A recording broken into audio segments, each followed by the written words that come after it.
In news out of the U.S.V.I. criminal courts, we learned that one man has been charged with second-degree murder in connection with an April homicide, another man has been slapped with gun-related charges, and three women were arrested and charged in connection with a robbery and assault incident. Stephen Moore Jr. appeared before a judge in the VI Superior Court last Friday on charges of assault, firearm possession, and second-degree murder. Minutes before 5 p.m. on the afternoon of April 10th, police were dispatched to investigate a possible suicide in a state whim. Michael Peterson's father had found his son dead with a gunshot wound to the head. The deceased was on his back, his body partially covered with a sheet, and investigators found 2 live rounds of ammunition on the floor in the area, brass 9mm FC Luger bullets. After receiving community assistance to ascertain when the gunshot occurred, detectives were able to place Stephen Moore Jr. at Peterson's house prior to the homicide. Moore had reportedly been at the residence before leaving and subsequently returning to shoot and kill Peterson. On September 28th, a magistrate authorized a search warrant of the residence in which Moore was a tenant. In his room, police found 2 9mm magazines fully loaded, an extended magazine containing several live 9mm rounds, 1 gun holster, and 1 black Ghost 9mm handgun, referring to a weapon with no serial number that was likely shipped in pieces and assembled by the recipient. Moore was not licensed to carry a firearm or possess ammunition either in the Virgin Islands or anywhere else in the United States and was thus arrested and charged.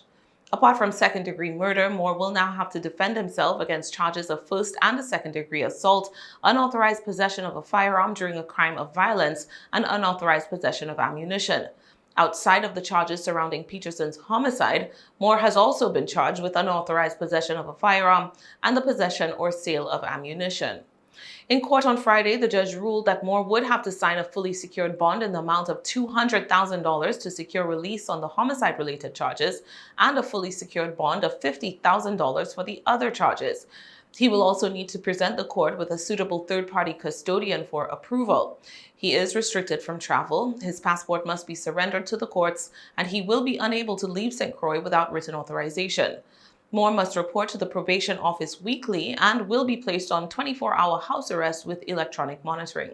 Direct or indirect contact with any witnesses in these matters is prohibited. More gun-related charges, this time for a suspect captured on surveillance video seemingly aiming a weapon into a crowded drinking establishment. In early July, police responded to a 911 call reporting shots fired near the Tipsy Iguana bar.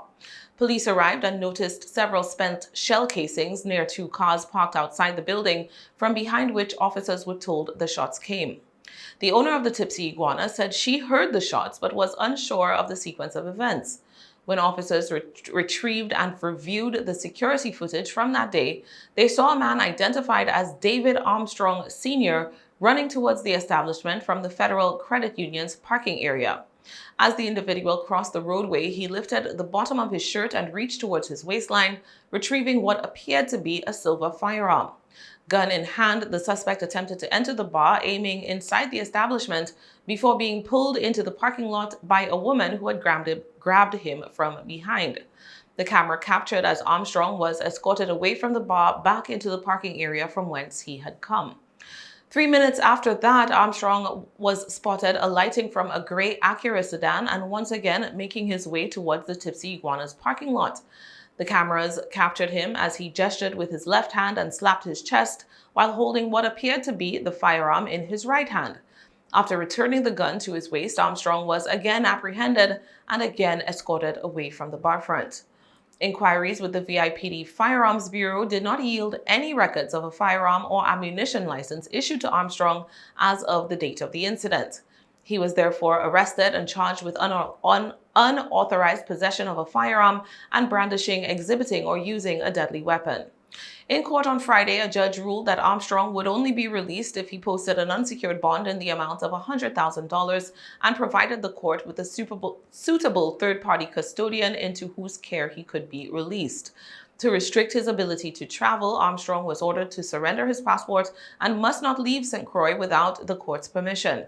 He must report to the probation office weekly and must submit to 24 hours house arrest with the use of an electronic monitor. He is to have no contact whatsoever with the complainant or any witnesses in the matter. And the final item in today's Court Watch is the case of 3 women arrested and charged in connection with a robbery. The VIP Cocoa Bar and Restaurant in Christiansted was the scene of an altercation on November 12, 2021. The proprietor told police that she was assaulted by 4 females who entered the establishment without the requisite facial coverings. The rowdy women turned on the owner when she asked them to put their masks on. She said she was hit in the face with a beer bottle and became the victim of a group assault. 2 of the 4 suspects were a mother-daughter duo, and the bar owner said that in the melee, the parent took her diamond stud earrings and a 14-karat gold necklace valued at a total of $2,300. The women, 3 of whom were identified as Jasmine Linares, Jamisha Bethelme, and Jalisa Cole, took off running when they spotted police approaching the bar. Officers found the owner of the establishment with a swollen right cheek, nursing abrasions to her back, a laceration on the inside of her lip, and damage to her hair. The woman complained of pain in her left shoulder, neck, and face. The 3 were arrested and slapped with charges of aggravated assault. Linares was also charged with second-degree robbery, grand larceny, and first-degree assault. In court on Friday, a judge ruled that Bethelme and Call would both be able to be released upon the posting of an unsecured bond in the sum of $1,000 each. However, Linares, with additional charges against her, would have to post $2,500 in cash and an unsecured bond for the remainder of her $75,000 bail. She will additionally have to surrender her passport and remain on St. Croix except with the court's written permission. She will also have to report to the probation office every week. All 3 were required to maintain a minimum distance of 1,000 feet from the victim and must have no unlawful contact with the complainant, any witnesses, or their co-defendants.